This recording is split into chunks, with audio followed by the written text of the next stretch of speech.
விமான சாகசம் கண்டுகளித்து வீடு திரும்பிய மக்களால் ரயில் நிலையங்களில் மக்கள் கூட்டம் அலைமோதியிருக்கிறது. மின்சார ரயில்களில் தொங்கியபடி மக்கள் பயணித்துள்ளனர். போதுமான போக்குவரத்து வசதி இல்லை என மக்கள் குற்றச்சாட்டை வைத்துள்ளனர். பல்லாயிரக்கணக்கான மக்கள் ஒரே நேரத்தில் நிகழ்ச்சி முடிந்து வெளியேறியதால் கடும் நெரிசல் ஏற்பட்டிருக்கிறது. சென்னை மெரினா கடற்கரை சாலை, காமராஜர் சாலை, பிராட்வே பகுதிகளில் மக்கள் கூட்டம் அதிகமாக இருந்திருக்கிறது. மக்கள் கூட்டத்தை சமாளிக்க முடியாமல் காவல்துறையினர் திணறி வருகின்றனர். இது தொடர்பான கூடுதல் விவரங்களை வழங்குவதற்காக செய்தியாளர் ராஜேஷ் இணைப்பில் இருக்கிறார். வணக்கம் ராஜேஷ், விவரங்கள். சென்னை மெரினா கடற்கரையில் விமான சாகச நிகழ்ச்சி என்பது நடைபெற்று முடிந்திருக்கிறது. இதை காண்பதற்காக பல லட்சம் மக்கள் ஒரே நேரத்தில் குவிந்த நிலையில் இங்க போக்குவரத்து நெரிசல் என்பது ஏற்பட்டிருக்கிறது.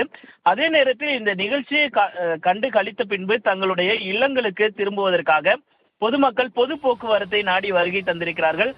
குறிப்பாக மெட்ரோ, ரயில்வே ஸ்டேஷன் மற்றும் பேருந்து நிலையங்களில் அதிகப்படியான கூட்ட நெரிசலை நம்மால் பார்க்க முடிகிறது.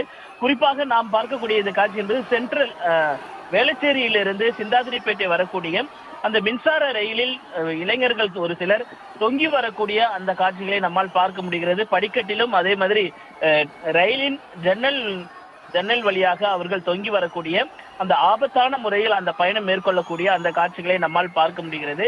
ஏற்கனவே பல லட்சம் மக்கள் குவிந்திருக்கக்கூடிய சிறப்பு ஏற்பாடுகள் செய்யப்பட்டிருப்பதாக மாநகர போக்குவரத்து கழகமாக இருக்கட்டும், அதே நேரத்தில் மெட்ரோ நிர்வாகமாக இருக்கட்டும் தெரிவித்திருந்தார்கள்.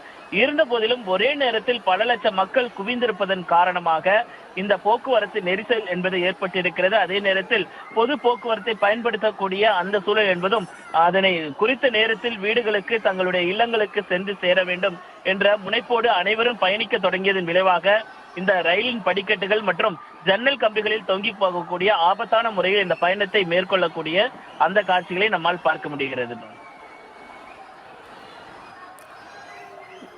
விரிவான விவரங்களுக்கு நன்றி ராஜேஷ்.